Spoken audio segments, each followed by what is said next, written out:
धीरजच्या मृत्यूनंतर अहिल्यानगर शहरासह हॉस्पिटल परिसरामध्ये मोठ्या प्रमाणात तणाव निर्माण झालाय। आपण पाहू शकता या ठिकाणी मोठ्या प्रमाणात हिंदुत्ववादी कार्यकर्ते आक्रमक झालेले आहेत आणि त्यांनी आरोपींना फाशीची मागणी केलेली आहे। दरम्यान या आरोपींच्या घरावर बुलडोझर देखील चालवला गेला पाहिजे अशी मागणी केलेली आहे आणि या ठिकाणी मोठ्या प्रमाणात आपण पाहू शकता हॉस्पिटल परिसरामध्ये तणावाची परिस्थिती निर्माण झालेली आहे।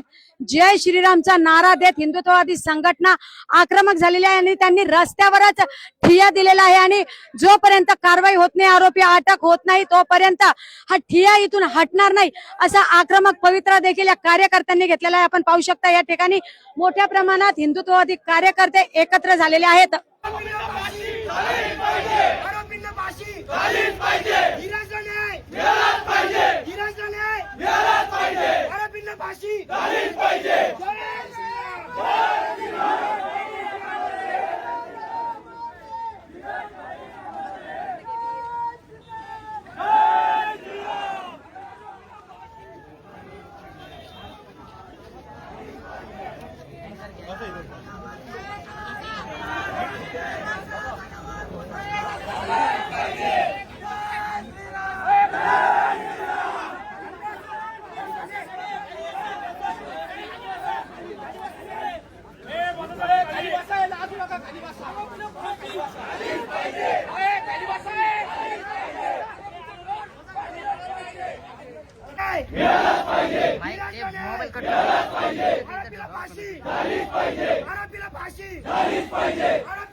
धीरज